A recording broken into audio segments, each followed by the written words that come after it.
حضرت عمران کے ہاں اولاد نہیں تھی، ان کی زوجہ حضرت حنہ سلام اللہ علیہا، پیغمبروں کا خاندان ہے، پیغمبروں کی صحبت ہے، تو وہ بھی صبر شکر کر کے اللہ کی رضا پہ راضی تھی۔ گھر کے صحن کے اندر دوپہر کے وقت چارپائی بچھائے ایک درخت کے نیچے قیلولہ کرنے لگی تو ایک منظر دیکھا کہ درخت پر ایک چڑیا نے گھونسلہ ڈالا ہوا تھا اور اس نے بچے دیے ہوئے تھے۔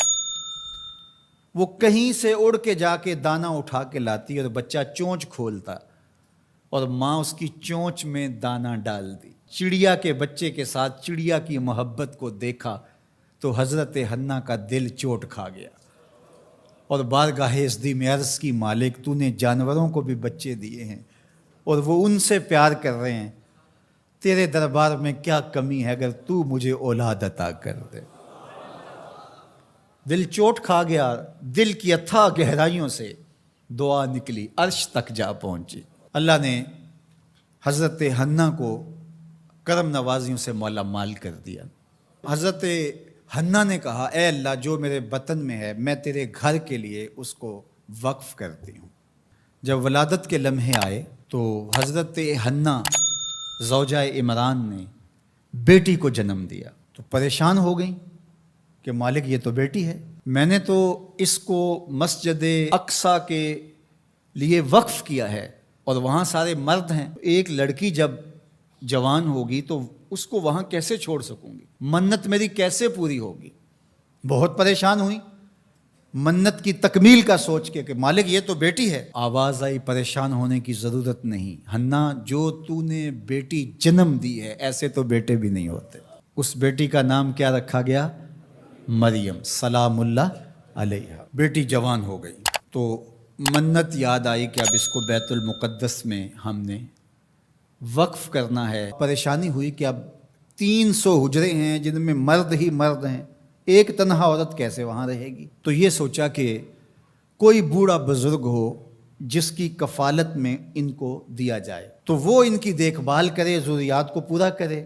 تو بہت سارے لوگ اس سعادت کے لیے تیار ہو گئے۔ پھر قرعہ ڈالا گیا، قرعہ فال نکلا حضرت زکریا علیہ السلام کے نام۔ اللہ کے جلیل القدر پیغمبر اور رشتے میں خالو بھی لگتے تھے، کہا یہ سعادت میرے ذمہ رہی، اور چونکہ ان کے ہاں بھی اولاد نہیں تھی انہیں کہا ٹھیک ہے ہم اسے بیٹی بنا کے اس کا خیال رکھیں گے۔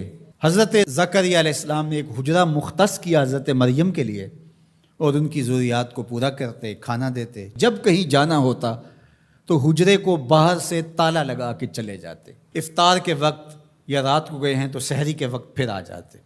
ایک دن حضرت زکریا علیہ السلام تالا لگا کے کہیں گئے کام، واپس آتے ہوئے دیر ہو گئی اور افطار کے لمحے گزر گئے، بہت پریشان ہوئے تو خیر سامان لے کے تیزی سے پہنچے اور آ کے دروازہ کھولا، وجد عندہا رزقا، تو دیکھا بے موسم پھل پڑے ہوئے ہیں۔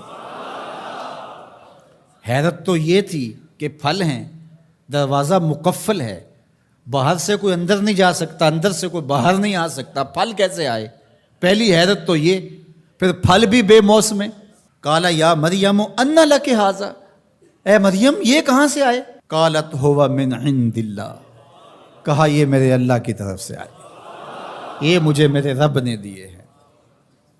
ان اللہ یرزق من یشاء بغیر حساب، وہ جس کو چاہتا ہے بغیر حساب کے عطا کرتا ہے، اس کے لیے کوئی مشکل نہیں ہے۔ جو ماں کے پیٹ میں بچے کو رزق دیتا ہے، انڈے میں چوزے کو رزق دیتا ہے، وہ حجرہ مریم میں مریم کو رزق نہیں دے سکتا؟ اب حضرت زکریا علیہ السلام کا ذکر آپ نے سنا کہ ان کے ہاں اولاد نہیں تھی، اور عمر کتنی ہو گئی تھی؟ 120 سال، اور آپ کی زوجہ کی عمر 100 سال ہوگی، تو اب تو امید بھی ختم ہو گئی اولاد کی۔ لیکن جب بے موسم پھل دیکھے نا تو اندر چھپی ہوئی امید کی موہوم سی جو چنگاری تھی وہ بھڑک اٹھی، اور حضرت زکریا نے ہاتھ پھیلا لیے، ہنالک دعا زکریا رب، مالک جب تو مریم کو بے موسم پھل دے سکتا ہے، میرے شجر عمر پر اولاد کے آنے کا موسم بیت گیا ہے، لیکن مالک کیا تو مجھے بے موسمی اولاد نہیں دے سکتا؟ حضرت زکریا وہیں کھڑے ہو کے دعا مانگنے لگے، معلوم ہوا جہاں رحمتیں اترتی دکھائی دیں وہاں دعا مانگی جاتی ہے۔ ہم جب اللہ والوں کی قربت میں جا کے اللہ سے دعا مانگتے ہیں تو کچھ لوگ معترض ہوتے ہیں کہ اللہ تو ہر جگہ موجود ہے، یہاں کیوں مانگ رہے ہو؟ مسجد اقصی پاس ہے لیکن حجرہ مریم میں اللہ کا پیغمبر دعا مانگ رہا ہے، وہاں رحمت آنکھوں سے اترتے ہوئے دیکھی۔ ان رحمت اللہ قریب من المحسنین، اللہ قرآن میں فرماتا ہے میری رحمت محسنین نیکوکاروں کے نیڑے ہوتی ہے۔ اس لیے ہم اللہ والوں کے قریب جا کے اللہ سے مانگتے ہیں، مالک تیری رحمتیں یہاں برس رہی۔ ہنالک دعا زکریا ربہ، وہیں کھڑے ہو کے دعا مانگنا شروع کر دی، اللہ مجھے ستھری اولاد عطا کر دے۔ پھر کیا ہوا کہ کہا گیا یہاں دعا کیوں مانگ رہے ہو، میرے گھر میں آؤ۔ کہا گیا نبی ہو کے ولیہ کے حجرے میں دعا مانگ رہے ہو، تمہیں کچھ نہیں دیا جائے گا؟ نہیں، سنو قرآن سنو۔ فنادتہ الملائکہ، فرشتے آ کے پکار کرنے لگے۔ کب؟ وَهُوَ قَائِمٌ يُصَلِّي فِي الْمِحْرَابِ، وہ حجرے میں کھڑے ابھی دعائیں مانگ ہی رہے تھے، فرشتوں نے آ کے ندا دی کیا؟ ان اللہ یبشرک بیحییٰ، اے زکریا تمہیں مبارک ہو، ہم تمہیں یحییٰ عطا فرمائیں گے۔